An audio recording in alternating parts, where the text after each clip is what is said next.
ओवैसी जी की पार्टी जो है बीजेपी को फायदा पहुंचाने के लिए फिर से 11 सीटों पे लड़ने का ऐलान किया है, जिससे सीधा-सीधे बीजेपी को फायदा होगा। तेजस्वी यादव जो अभी समर्थन लिए थे तो बी टीम से लिए थे कि सी टीम से लिए थे कि किससे लिए थे? जी। मुसलमान को राज्यसभा देने में बुखार छूटता है। आदिल साहब, आपकी पार्टी ने आज बिहार में 11 सीटों पे चुनाव लड़ने का घोषणा किया है।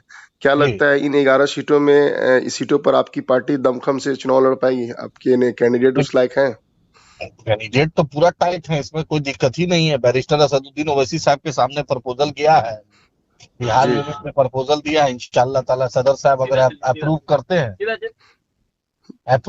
हैं तो जी। इंशाल्लाह ताला अल्लाह ने चाहा पूरी ताकत से चुनाव लड़ा जाएगा। जी, मतलब बिहार यूनिट ने अभी प्रस्ताव भेजा है शीर्ष नेतृत्व को, यही ना? बिहार यूनिट में की सदर साहब आए थे पिछले बार, जी। सदर साहब ने कहा था कि हम किशनगंज छोड़ के और भी लड़ेंगे, जी।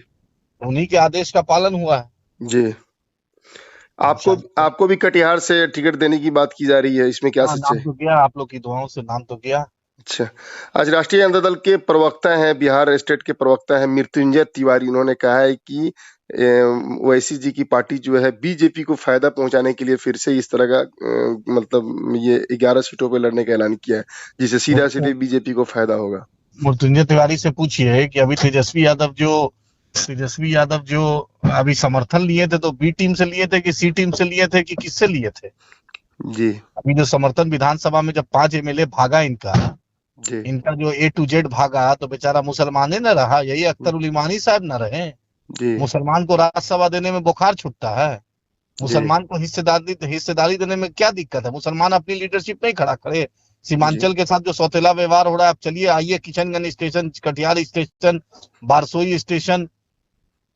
जी। बारसोई स्टेशन और अररिया स्टेशन, पूर्णिया स्टेशन आइए, तो सब स्टेशन में देखिए मुसलमानों की स्थिति क्या है। जी। मुसलमानों की स्थिति, सीमांचल के लोगों की स्थिति, इसमें सीमांचल में तो सब रहता है, दलित, मुस्लिम, हिंदू, ब्राह्मण, राजपूत, हर बिरादरी रहता है। मेरी लड़ाई सीमांचल की है, मेरी लड़ाई बिहार के मजलूमों की है, मेरी लड़ाई बिहार के मुसलमानों की है। हम सबके लिए लड़ना। मृत्युंजय तिवारी से पूछिए ना कीजिए, मनोज झा अपने बूथ पर कितना वोट दिलाते हैं जो मनोज झा को राज्यसभा मिल गया? जी। संजय यादव हरियाणवी कितना वोट दिलवाता है जो उसको राज्यसभा चला गया? झंडा ढोए मुसलमान, जान दे मुसलमान, और उसके बाद एमपी बने, एमपी जाए मनोज झा जी, अरे संजय झा जी जाए। मुसलमान झालमुड़ी बेचने के लिए बना है। सीमांचल के लोग के साथ नाइंसाफी हो तो हम आवाज नहीं उठाए? बोलिए तो जी। आप ही।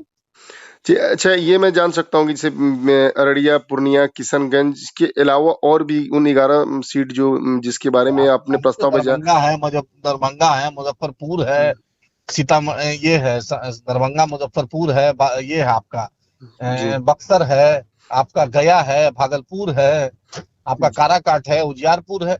जी, देखिए अल्लाह फिलहाल ने जो जिन उम्मीदवारों के नाम का सार्वजनिक ऐलान हुआ है, जिसमें आप हैं और अख्तरुल ईमान साहब हैं किशनगंज से, बाकी बाकी और मेरा नाम गया है, बाकी और नाम का प्रपोजल बैरिस्टर साहब के पास गया है। जी। बैरिस्टर साहब उससे मिल रहे हैं, वहाँ माजिद साहब जो एमएलए हैं बिहार के प्रभारी, वो मिल रहे हैं। जी। अब उस पर फैसला लेंगे, इंटरव्यू ले रहे हैं, देख रहे हैं कितना कितना दम है। अच्छा, इन 11 लोकसभा क्षेत्रों में संगठनिक तौर से एकदम पूरी मजबूती के साथ आप लोग हैं? पूरे 38 जिला में है तो सिर्फ 11 क्या बोलते हैं? अल्लाह ने चाहा अगर पार्टी आला कमान आदेश देता है तो 40 सीट पे लड़ने के लिए तैयार। एक आखिरी सवाल आदिल साहब, जैसा कि आपको पता है कि सीए के लिए नोटिफिकेशन जारी हो गया, पूरे देश भर में इसको इम्प्लीमेंट में लाया जा रहा है, तो क्या लगता है ये सीए इस टाइम में लोकसभा चुनाव से कुछ दिन पहले ये मास्टर स्ट्रोक है मोदी सरकार की? वो मास्टर स्ट्रोक नहीं है, ये तो कायरता है।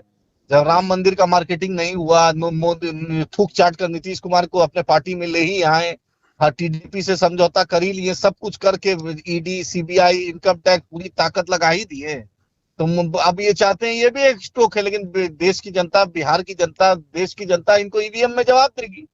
मोदी सरकार हारेगी, इंशाल्लाह ताला हारेगी, तो इनको पता चलेगा ये तो सिर्फ हिंदू मुसलमान में नफरत फैलाते हैं। ना हिंदू के हैं ना मुसलमान के हैं, ये सिर्फ अदानी अंबानी के हैं।